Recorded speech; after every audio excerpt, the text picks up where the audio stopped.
Welcome into Clippers Talk. I'm Adam Osland. Good to be with you guys. Hope everybody can hear me. Coming up on today's show, we'll have Chuck Mockler on in a little bit here. We'll also hear from Coach Lou after last night and some of the post-game sound. So, I made a decision earlier today after thinking about it for a little bit. If I should do a show, not do a show, what's the point? I was frustrated last night talking about any basketball, partially because the game was so uneventful. And that wasn't a great diversion from what is happening in Southern California. And I'm going to try to give you something that's more of a distraction today because I know no one's coming to me looking for fire coverage. If you're here, you're probably looking for anything else to think about. And this channel is titled Clippers Talk. And I said I'm doing it 7 days a week. And if I can give you something else to think about for a bit, which seems impossible right now, but for some I know it could provide a distraction and escape for a little bit from what's going on, then I should probably do it. Yeah. And selfishly, it will give me something else to think about. Slight reprieve here. My heart is definitely with those first responders and those who have been affected by the fires. I'm thinking about Darian Vaziri. Love you, bro. Normally I'd be listening to Lockdown Clippers right about now, getting his thoughts on the game from last night. So I'm looking for anything else to focus on too at the moment. And I know others might be feeling the same way. So yes, we're going to talk a little bit more basketball today on the show. But my head's not in the sand. I'm not numb to what's going on. I just want to take some time to do something else for a bit. If you need fire coverage, you know where to go for that. If you want to talk about basketball, even with it feeling pretty insignificant right now, but maybe it's meaningful in that you can just get a break from some of the horror with the wildfires going on and understand that thought. That's where I'm at right now. So if you guys are with me, if you guys are hearing me, I see people coming into the chat now. Appreciate you guys. We'll have Chuck Mockler coming on a little bit. We'll hear from some of the post-game audio from last night a little bit.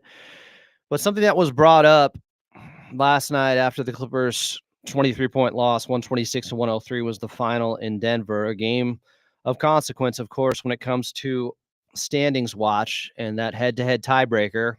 Because they went 2-2 against Denver this season, it bumps down to being about conference record, where the Clippers are at a great disadvantage against the Denver Nuggets there.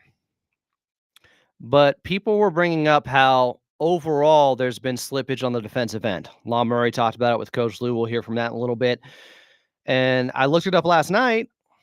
In the last 6 games, they're 21st defensively. If you go back 7 games, they jumped to 10th. So it's really about the last 6 games. So I tried to see, as I went through the numbers a little bit earlier, if anything else was out of the ordinary. The offense has been a little bit worse the last 6 games. They've been 25th during that stretch. On the season, they're 23rd. Not a huge difference. They're 11th in rebounding percentage during that time, the last 6 games. On the season, they're 8th. Not a huge difference. They're 13th in pace the last 6 games. On the season, they're 19th.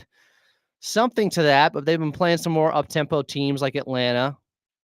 So that could have skewed things. Now I'm trying to see, okay, let's zero in. It looks like it's just the defense that has fallen off. So what part of the defense has fallen off most? Opponents are getting 1 more point off of turnovers per game than usual. Not a huge difference. Opponents' second chance points are not up. Clippers actually are the best in the league during the last 6 games, only giving up 9 points per game on second chance points. Now, that could be because you don't need a lot of second chance points when you're hitting your first shot out there. They are 27th in opponents' fast break points the last 6 games. They're giving up 20.3 fast break points per game the last 6. On the season, they're giving up 16.4. That's not nothing. Almost 4 more points per game more given up in the fast break. Points in the paint are up 3 points per game the last 6. That's not a huge change. They're giving up the 3rd fewest free throw attempts over the last 6 games, so that's not it. So what could it be? Well, teams are shooting 38.3% from 3 over that time against the Clippers, when on the season, they're only shooting about 34% from 3. That's a big swing. That's significant. They are 27th in opponent effective field goal percentage, which accounts for threes being worth another point. Last 6 games, they're 27th in opponent effective field goal percentage at 57.2%. On the season, they're 12th there at 53.7%. Another 4 percentage point difference almost. That's big. Okay, so let's look at the three-point shooting on the season. On wide open threes, a defender is between 4 and 6 feet away from the shooter. On the season, teams are shooting just 32.8% from 3 against the Clippers. 6th best mark in the league. But again, this is a little bit of shot variance and luck because a defender is 4 to 6 feet away. They're not guarding the shooter up on them. And these are called wide open threes. And so far in the season, the Clippers have been pretty lucky, I think. Now, you can make the argument, maybe it's because the physicality they play with, it takes something out of the opposition's legs, and you make your own luck a little bit. And that's why on wide open threes, teams are shooting just about 33% against the Clippers when they are from 4 to 6 feet away, the defender on the shooter. Well, guess what? The last 6 games with a Clipper defender 4 to 6 feet away, teams are now shooting 40.2% from 3 against them on those exact same type of shots, with the defender leaving them wide open. So they're shooting almost 8% better at around 15 of those shots per game the last 6 games on wide open threes against the Clippers. Or open threes, I should say. Those are open threes categorized from 4 to 6 feet away. Wide open threes are from 6+ feet away. So what about those? On the season, Clippers middle of the pack, 16th best mark. Teams have been shooting 38.3% on wide open threes on them the entire year. Over the last 6 games, where the Clippers defense is ranked 21st, it's up a little bit. It's up about 1.5 percentage at 39.7%. Not nothing. They're getting up 1 more per game over the last 6. So that's up too. It draws me to a conclusion where I think some of this is just shooting going against them lately. And they've been playing some good or hot three-point shooting teams. Now, the first team that they played during this 6-game stretch where the Clippers are 21st defensively all of a sudden, that would be the Pelicans. They are not a good three-point shooting team. They're shooting 33% from the outside. But against the Clippers, they had CJ McCollum hit 8. And as a team, they went 18 of 37 in that game that the Clippers squeaked out. That's 49% from 3. The next team was San Antonio. Not a good three-point shooting team. 34% from 3 on the season. They only went 9 of 40 against the Clippers and still crushed them. That's 22.5%.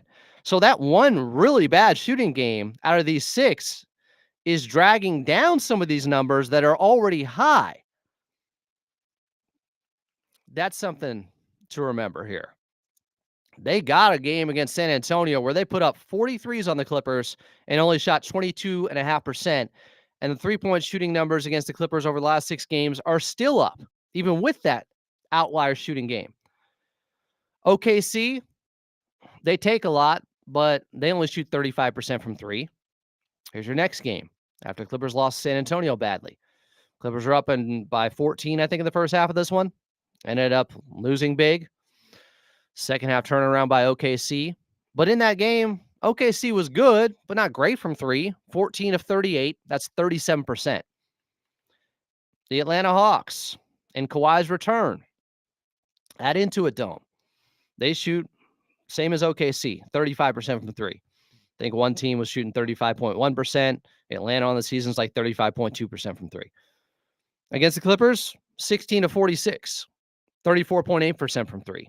Wasn't a big game. The next two, though, were against better three-point shooting teams. First, Minnesota, where the Clippers led by 19. Now, Minnesota is the fifth best team in the league from distance. They're at 38%. And after starting slow against the Clippers, I want to say they were like 3 of 13. They ended up 16 of 39. So they shot like 50% from the midway point of the second quarter on in that game. And they ended up at 41% on 39 attempts from three. So they did their thing from three against the Clippers.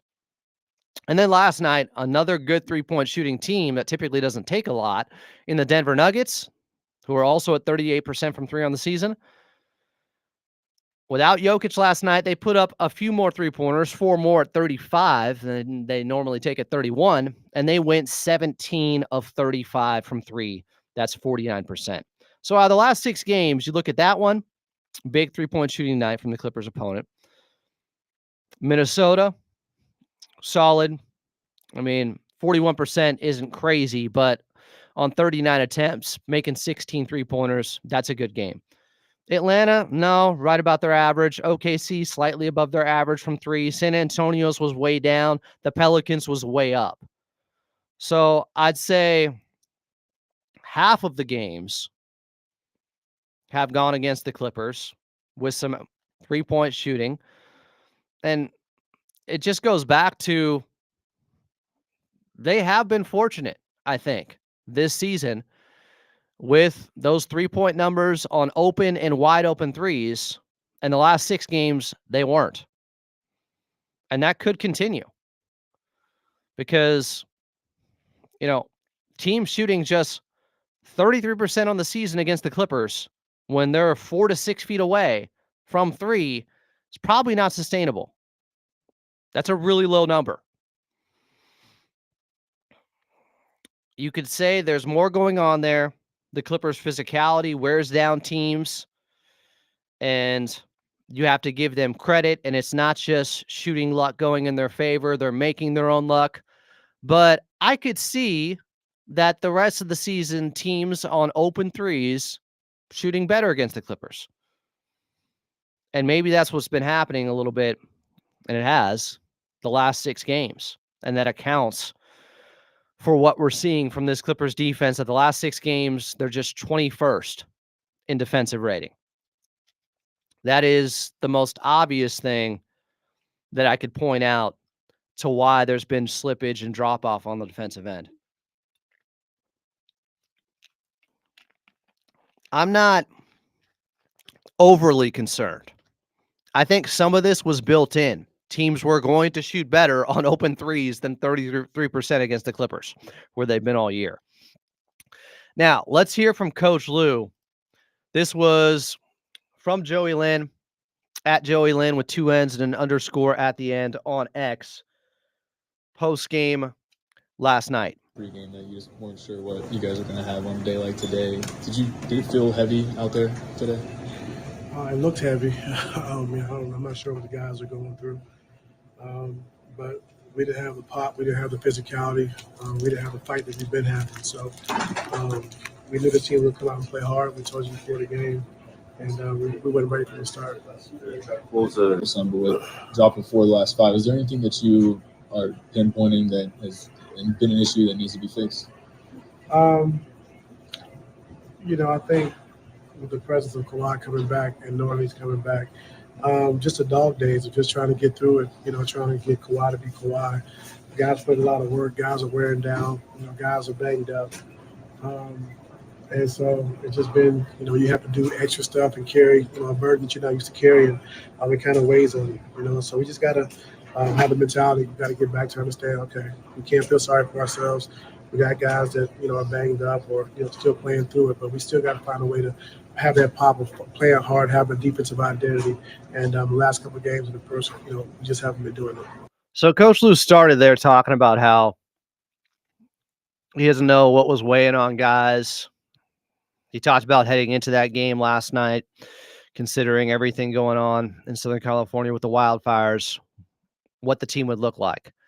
I just want to hear this one more time. Pre-game that you just weren't sure what you guys are going to have on a day like today. Did it feel heavy out there today? It looked heavy. I'm not sure what the guys are going through. But we didn't have the pop. We didn't have the physicality. We didn't have the fight that we've been having. So they haven't. Even in, they've lost 4 or 5, as Joey Lynn brings up here. Even in some of those games, they came out and started fast, obviously. Up on OKC without James Harden by 14 in the first half. They came out and started strong. Up on Minnesota by 19. Yeah, they lost both those games, but they came out focused. There is a difference between that and what we saw last night. We knew the team would come out and play hard. We told you before the game, and we weren't ready from the start. We were not ready from the start. I mean, that's kind of some of the stuff I talked about last night. When people getting on this team for effort and things like that. And you got to understand there is a human side to this and the emotions that go into a game like that with so many guys and their minds being back in Southern California. What was the December with dropping 4 of the last 5? Is there anything that you are pinpointing that has been an issue that needs to be fixed? I think with the presence of Kawhi coming back and knowing he's coming back, just the dog days of just trying to get through it, trying to get Kawhi to be Kawhi. The guys put a lot of work. So he's talking about some dog days here, trying to get through it. Kawhi getting back to himself. I mentioned last night, I think there's a lot of moving parts going on right now. Guys are wearing down. Guys are banged up. Guys are wearing down. Guys are banged up. And so it's just been, you have to do extra stuff and carry, a burden that you're not used to carrying. Because guys have been making up for not having Kawhi Leonard for so long. They went 19-14 without him. But it takes its toll. It kind of weighs on you, so we just got to have the mentality. We got to get back to understand, okay, we can't feel sorry for ourselves. We got guys that, are banged up or, still playing through it, but we still got to find a way to have that pop of playing hard, have a defensive identity. And the last couple of games in the first, we just haven't been doing it. Get back to having that defensive identity. And I think it ties in with what Coach Lewis said before about how you can't give in to the fatigue, even though, the back-to-backs, not having Kawhi, guys playing above their heads, you can't give in to the fatigue. It is about mental toughness and finding a way. And here's Norman Powell last night post-game. This comes from Law Murray of the NU, also talking about them just coming out and not having that pop. It's a challenge tonight. You guys playing a shorthanded team that played last night, but just came out flat, man. Just came out super flat. I don't know if we tried to work our way into the game or if since they played last night and they're out with Aaron Gordon and Jokic, that it was going to be an easy game for us and whatnot. But came out flat. They punched us in the face, and we never responded, top to bottom. Never responded to what they were doing. They got whatever they wanted tonight, and we just got to be better. We got to be better, top to bottom, offensively, defensively. Got to find our identity, find our toughness again. We've been down, able to come back in games, but tonight we didn't have that. Anybody that stepped on the floor, we didn't have that fight, that togetherness. I like leadership from Norm. I think this is important. What he's talking about there with finding their identity and their toughness and battling back, which obviously we didn't see enough of that last night. He's not making any excuses. And I think that's good leadership. And I think we've seen that all season long from Norman Powell. Here was James Harden post-game last night, also coming from Law Murray after the Clippers' 23-point loss in Denver. I'd like to try and, I don't know. We're on the road, so you're going to see, you hear about it and see videos, but it's something that's obviously very, very serious. just in terms of just trying to play this game. Like, what was the challenges getting to the paint this one? I think you guys only had like 26 attempts in the paint. Like, what was the challenges getting to the spots? They did a good job attacking the paint. I guess 4 straight losses on the road. You get the opportunity to go home. 7 of the next 8 was kind of Ask him about 4 straight losses on the road here, James Harden. the energy you guys want to bring to this next stretch of games. Take advantage of it. We obviously a couple games we felt like we should obviously won. Tonight we just didn't have a rhythm, which it's a part of it's a long season, but now we get an opportunity to go back home and do something special. Take care of business, to get our rhythm back, get our swagger back. So. There was James Harden post game. Obviously, we don't know if that game on Saturday against the Charlotte Hornets will be played yet or not, as the Lakers game tonight at Crypto has been canceled. Join the show is Chuck Mockler from Clips and Dip. Charles, Hey. Thanks for doing this. I came off the top and said I do want to try to distract from everything going on and accept that challenge. It's not easy right now. I'm looking for distractions myself, but just your overall thoughts on what's happening with devastation from the wildfires to start things off here in Southern California.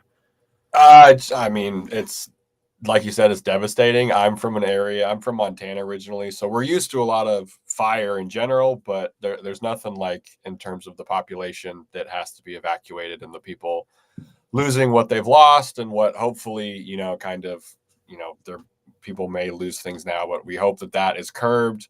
My heart goes out to everyone on the Palisades, everyone near the Eaton fire, everyone who's been touched by it. Shout out to Dime Dropper. I hope he's doing okay. The Forest Service is great. I think that's the thing we should all be very thankful for. We have a great firefighters here in California. Unfortunately, they're good because they do get a lot of practice with a lot of these wildfires, but there's crews coming in from Oregon. There's crews coming in from Arizona. We just do all we can to stay safe. We last night, I'm over in Silver Lake. We, the Hollywood fire, you can see it from our corner. So we packed the car up.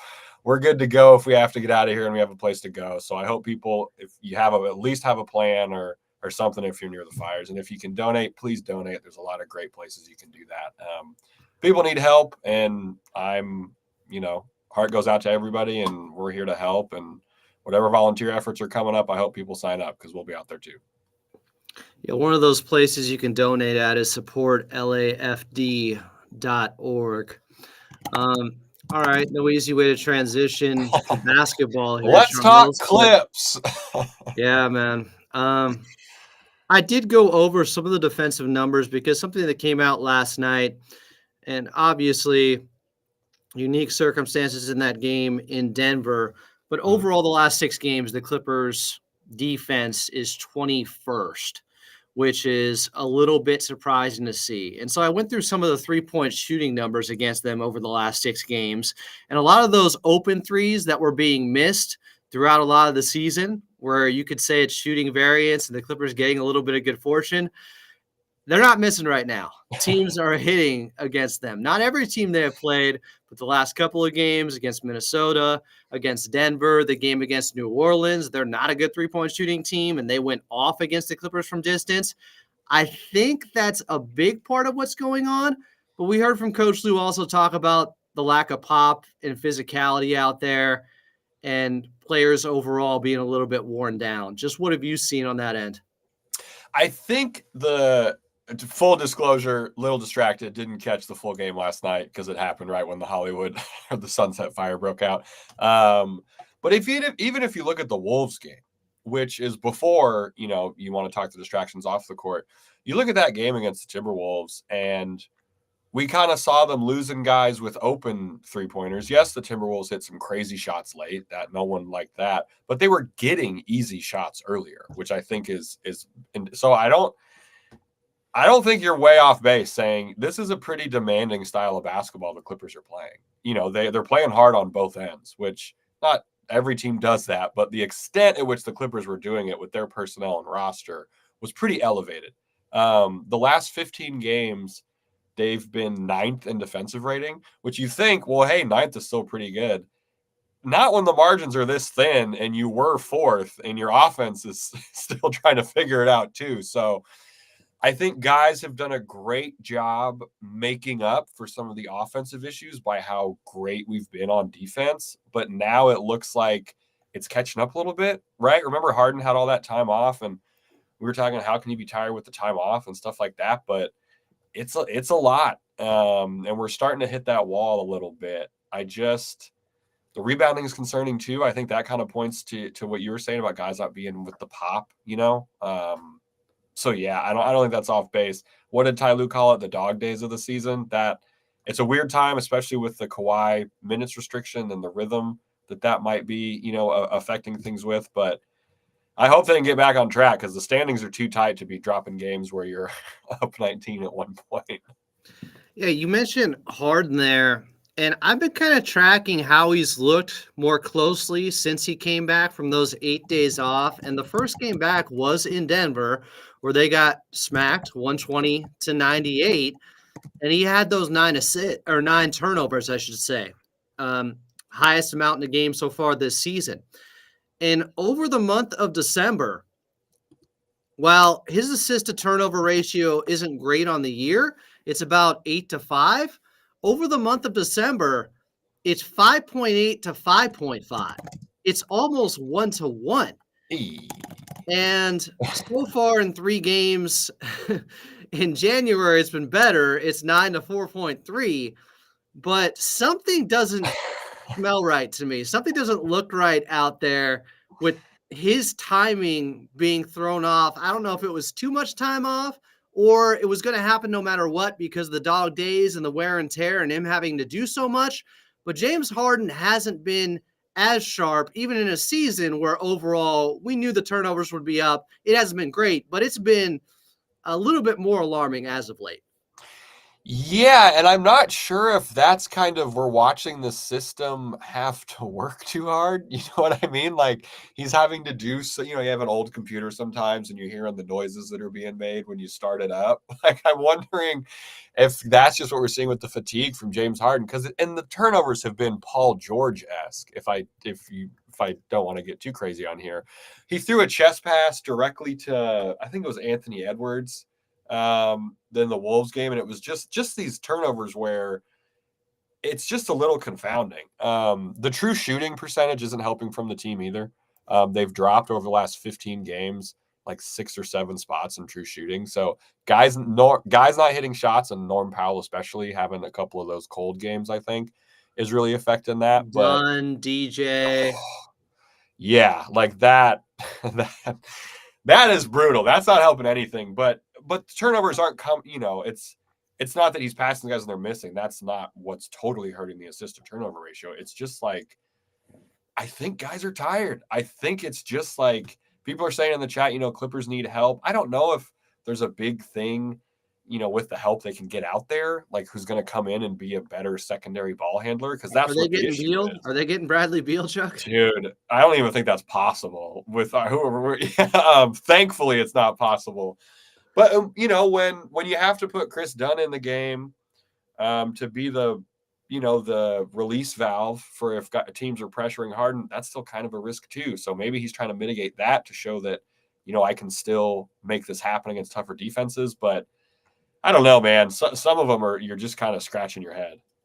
And over the last 6 games, while I've looked at the 3-point shooting from the opponents, the Clippers are 27th. They're shooting just 32.6% from 3. And it goes back to what you're saying there, 32.4% from 3, with guys regressing to the mean, and a lot of them happening at once because Chris Dunn and DJ were in lockstep with them, shooting above their typical career averages to start the season. So, of course, they're both going the other way at the same time. Maybe the wrong time for this Clippers team. It's not like, you have one guy who's progressing to the mean, another guy regressing, and it balances things out. No, that's not happening right now. So that is also hurting this Clippers team because offensively, the last 6 games, they've also been even worse. Not by a huge margin, but on the season, they're 23rd offensively. Over the last 6 games, they're 25th. And while their defense, as you mentioned earlier, is getting worse, they can't afford their offense to also slide. Yeah, like that's what we mean by the margins. Like we knew, they were probably going to be kind of a bottom 10 offense without Kawhi, maybe. But yeah, you can't. It's hard to go from 20 to 25th in that step. Like it's just difficult, and guys are banged up. Is the other part. Guys are playing. Zoo had the contusion and then almost had 20 and 20, which was an insane effort on his part. I know Harden missed a game, which if Harden misses a game, I have to assume he's been playing with something a couple games before and a couple games after. You know what I mean? Like that's a good point because he misses the Houston game because of the groin.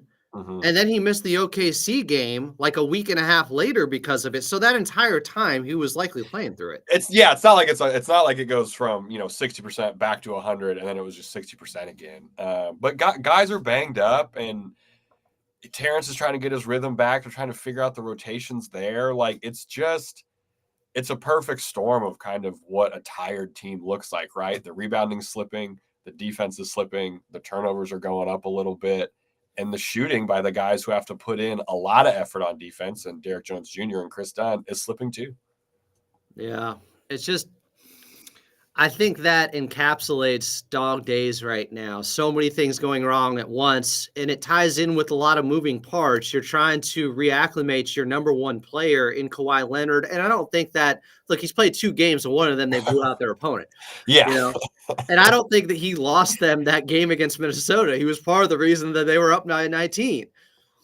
But it just leads to a lot of whack-a-mole where, 100%. Or you're fixing one hole in the ship and something else springs a leak. That's what it feels like right now. Yeah, are you playing for the win, and keeping Kevin Porter in because he didn't give you the scoring, or do you want to play for the good process, which maybe, who knows what's going to happen in the playoffs? I don't think KPJ will be closing playoff games. Don't come for me too hard. But it is that whack-a-mole. That's a great call. It's almost like Ty's got to coach 2 games in one, right? Because you got Kawhi was at 16 minutes at half of the Wolves game. So you're like, okay, he's got 4 in the second half. And now I got to bring in this other rotation, which we have to do. It's good he's getting the longer shifts because that's what he's going to be playing. Doesn't mean it's not a little frustrating to watch because you do see some things where you're like, of course, if we only had Kawhi, things would be going easier. But like this version of Kawhi, if they had him in the fourth quarter, like that doesn't mean that's no guarantee you're winning. Right. Oh, we have the closer Kawhi. He's not there yet. He's not that version of himself. He's not comfortable driving the ball at will yet, which again, it's been 2 games. Didn't play last night, which he was completely within his right to do. I'm not really going to entertain any other arguments about that. It's amazing to me how many people would act like they would go to work if their house was burning down. Are you kidding me? Are you kidding me, guys? That was just so insensitive. Yeah. But yeah, it's been 2 games. Will's brought up a good point too against that Hawks game. It almost went too well, right? Like we were playing a team that was shorthanded, second line of back who didn't care about defense. And then you run into a team, no Jokic, no Kawhi in the Nuggets last night. But it's got to be hard on Ty Lue for the rotations. It's like, remember when he had the card with how many minutes restrictions guys had when like Kennard was on a minute, like it was 2 seasons ago, maybe. He's kind of having to do that again a little bit just with the rotations. So there's no timeline on when the Kawhi minutes are going to go up. I don't think we're going to get one. I think he's just, one pregame presser. We're going to hear that he's ready to go for the full boat. But Ty's job is harder. Which is harder because guys are tired and they want to be like, it's a lot. Kawhi, once he's able to drive, I'll feel a lot better. I'm sure he's able to. Once he's more comfortable driving and taking guys one-on-one, I think we'll all feel better, and the team will start to look better because that'll mean he's taking more attempts too. So yeah, it's just kind of messy, and I don't mean that like a negative way by anything the team has done, but just the messiness of exhaustion, new roster developments, trying to figure out where Terrence's spot is because he's still we're still kind of trying to figure that out. It's not a totally insignificant piece that needs to get figured out. So it's a shit ton of stuff right now happening all at once. Yeah, the struggles of adjusting to so many moving parts and guys coming back are baked in. this is what it was going to be. And I'm still not sure if it has led to a loss that they wouldn't have had otherwise. I haven't felt like that so far. Last night's game, unique circumstances.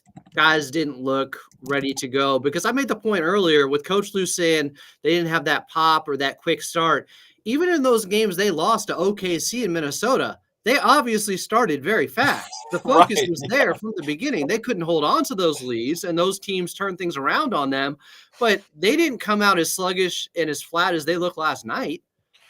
Yeah, I mean, no, yeah, we were up. We were running circles around the Wolves a couple nights ago. Like it looked like the game. Obviously, it wasn't over. It is the modern NBA. 19 points is 8 from when we were growing up for the most part for a lead, but it looked locked in. They were literally running. They were out gassing the Wolves, and it's just like, I don't know, man. That's another tired thing to me, right? You come out super strong, you're up 19 points, and then it's just like, oh shit, we let it slip a little bit.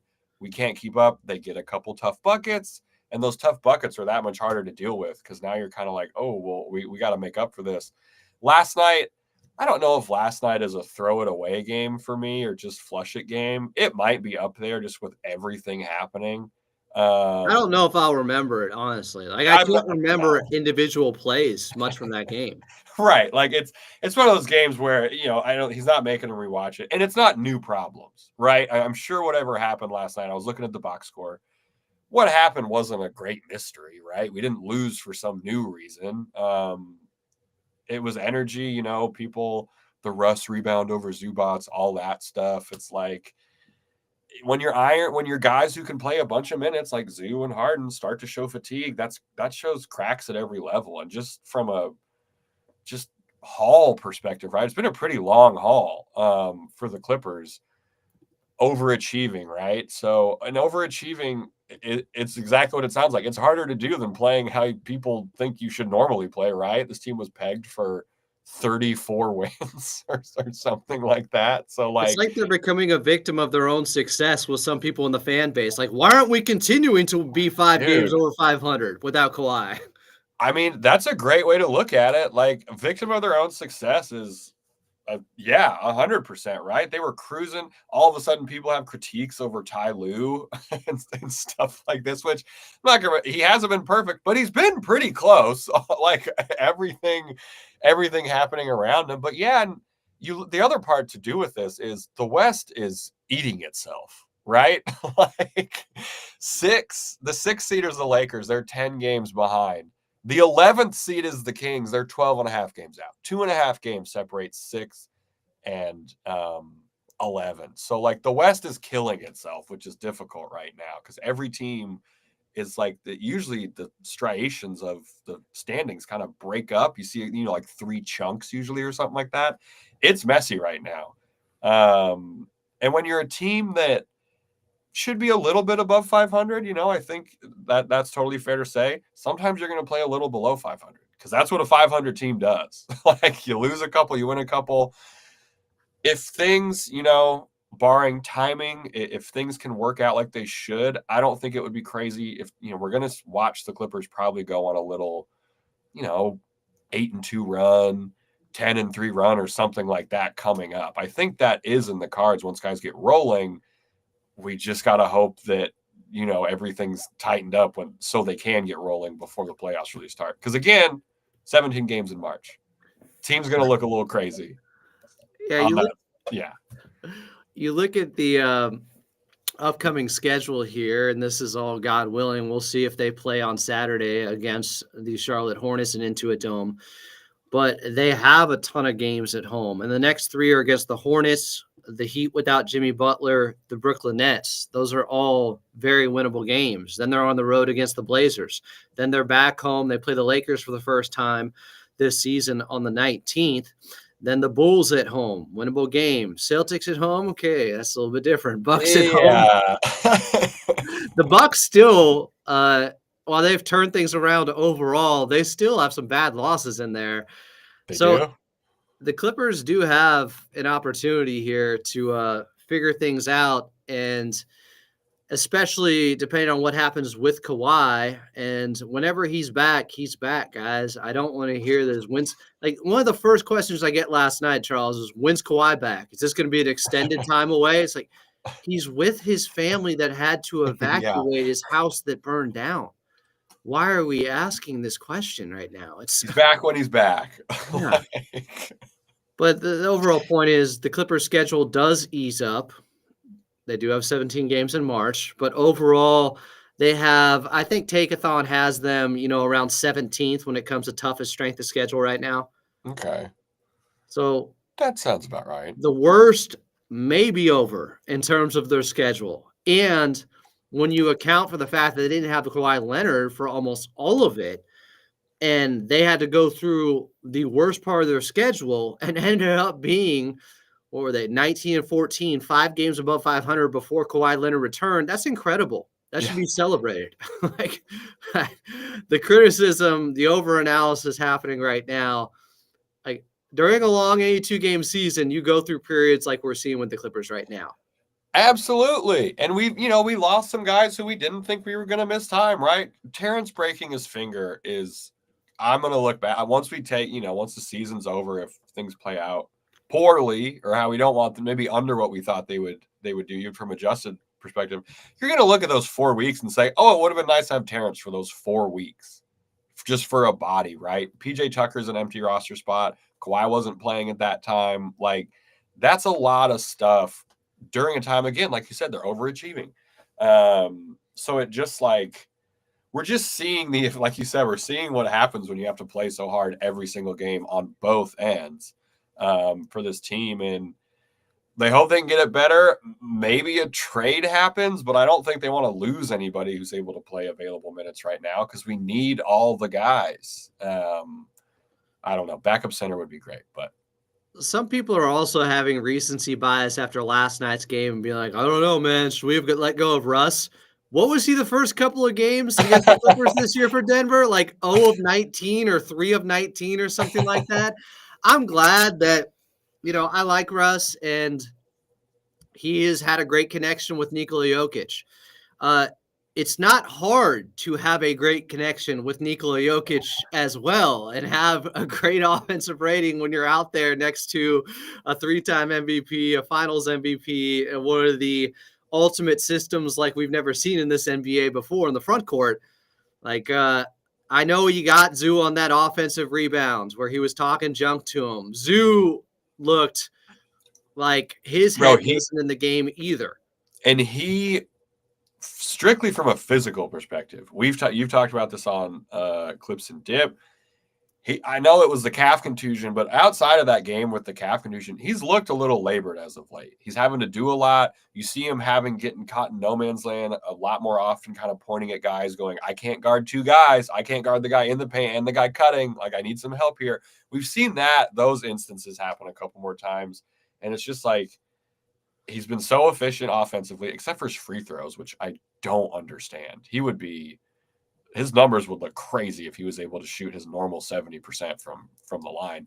But yeah, I think he's getting tired too, man. Like, it's been a lot. He's played a lot of basketball for the Clippers. He's done a lot on the defensive end for the Clippers. And now adding the offensive stuff, we talked about maybe that's the reason, right? The fatigue or the conditioning is why they haven't unleashed Zeus so much on the offensive end. And now that they have, we are seeing almost a full half season of what that looks like. Yeah, going back to the Russ thing, I don't think there's any seller's remorse. I think Chris Dunn has been extremely impactful for this Clippers team. And Russ is in a perfect situation for Russ, right? That, like everyone said when he was here, he needs to be in the perfect situation. He needs to be kind of go be chaos, make good decisions. And the locker room was also not very good when he was here. That was playing into the fact, like, we can't pretend that was a good, and playing with Jokic has opened him up because Jokic can do everything. So anything that Russ isn't doing, Jokic can do, I would argue. I'm pretty sure Jokic is the perfect situation for any player in NBA history. Yeah, he cures what ails you because he does everything else that you don't have to worry about. And I still haven't forgotten that Russ just went 8 for 42 in his last 5 games with the Clippers in the Yeah, it playoffs was when they really horrible. could have used him. The fit wasn't there. I don't think the fit is there for most teams in the NBA anymore, except for him playing next to Jokic. And by the way, guys, they're a bottom 10 defense so far this season, the Denver Nuggets. Like, their offense has gotten slightly better than it was last year. Their defense has gotten much worse than it was last year. So I don't know if this whole oh, it's working out perfect with Russell Westbrook in Denver. Like, we shall see.